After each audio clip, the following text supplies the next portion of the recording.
Assalamualaikum warahmatullahi wabarakatuh. Sahabat Kang Cep, pernahkah Anda, kita semua menasehati seseorang, orang yang kita cintai, anak kita, istri kita, sahabat kita, teman kita, bahkan memberikan masukan kepada orang tua kita, tapi ditolak dengan berbagai penolakan. Ada yang langsung responnya negatif, gitu ya, langsung marah dan lain-lain. Apakah nasihatnya itu salah? Tidak salah, ya. Tapi mungkin waktunya, caranya tidak tepat. Pada kesempatan kali ini, marilah kita sama-sama belajar bagaimana cara menasehati agar orang atau objek yang kita berikan nasihat menerima nasihat-nasihat kita.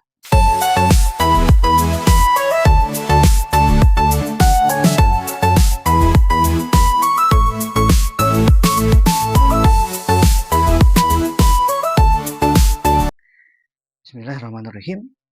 5 cara agar nasihat kita bisa diterima oleh orang yang kita cintai, oleh orang yang ada di bawah kita atau sebagainya.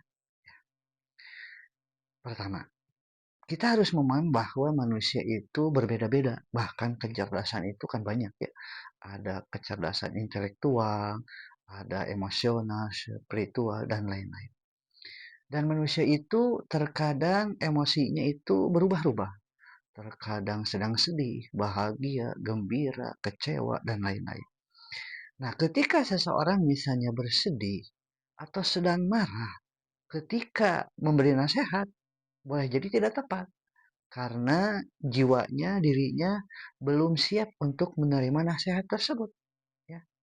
Maka kita perlu tips, trik sederhana ya, agar nasihat itu bisa masuk, agar nasihat itu bisa membuat orang lain itu menerima nasihat kita. Atau bahkan tujuan kita ingin orang yang kita nasihati berubah. Pertama, jadilah kita pendengar yang baik. Boleh jadi seseorang ketika sedih ya bukan butuh nasihat tapi butuh didengarkan.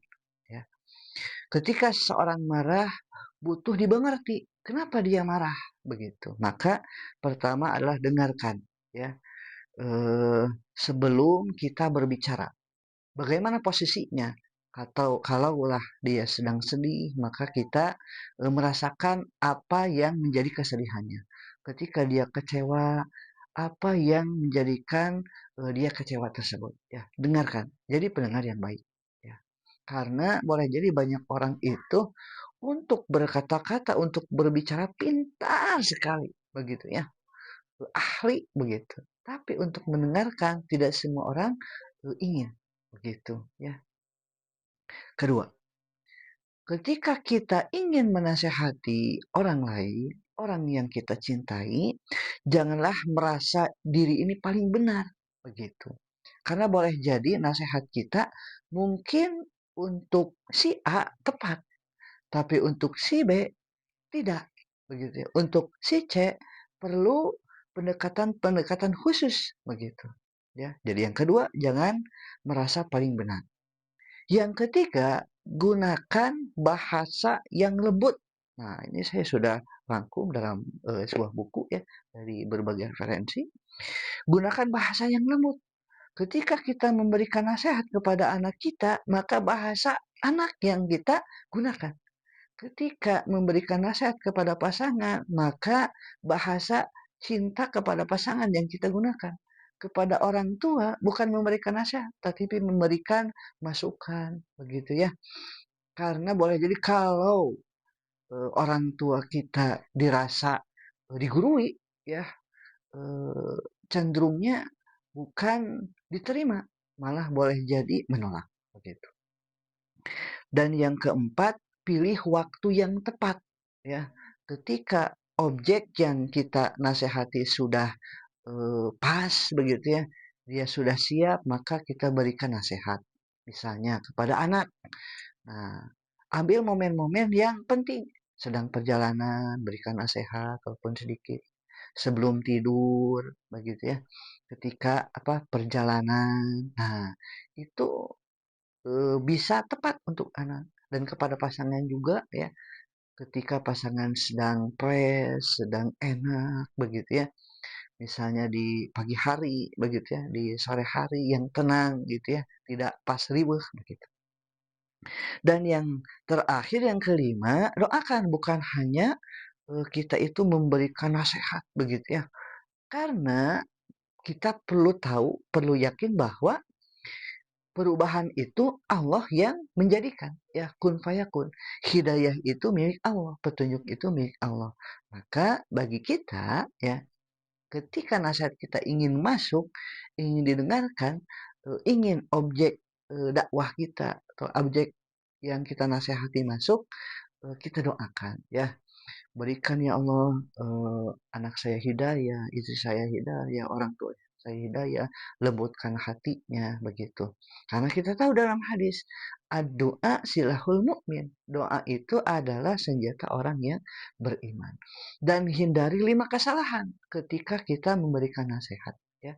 Tadi 5 tips sederhana untuk memberikan nasihat dan hindari 5 kesalahan.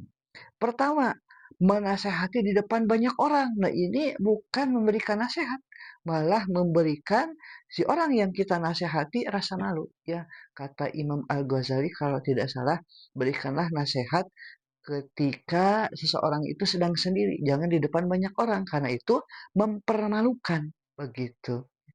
Terus yang kedua, hindari kata-kata merendahkan. Kamu mah tidak bisa, kamu mah bodoh, kamu mah gitu aja kok repot, begitu misalnya, begitu ya. Jadi kata-kata ini harus lembut, seperti teladan kita bagi orang yang beriman, bagi orang Islam, teladan kita adalah Rasulullah SAW, gitu ya. Dan juga Nabi dan Rasul yang sudah para ulama sampaikan, ya, sekitar ada 124.000 ya Nabi dan Rasul begitu. Terus yang ketiga, jangan mengungkit kesalahan di masa yang lalu. Kamu sih nggak berubah-berubah dari dulu misalnya, begitu ya.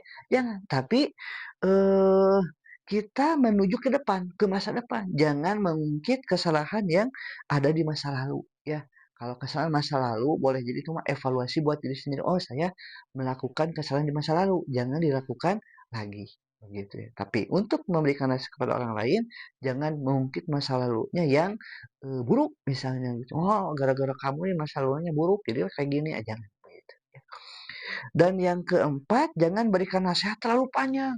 Ya, banyak gitu nggak bacot gitu ya. Nah, jangan gitu ya. Tapi disesuaikan begitu ya.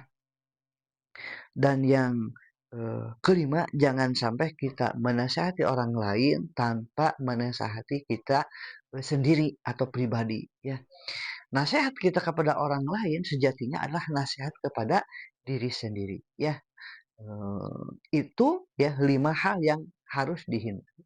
Jadi kesimpulannya ada 5 tips ketika ingin nasihat kita masuk kepada orang yang kita beri nasihat.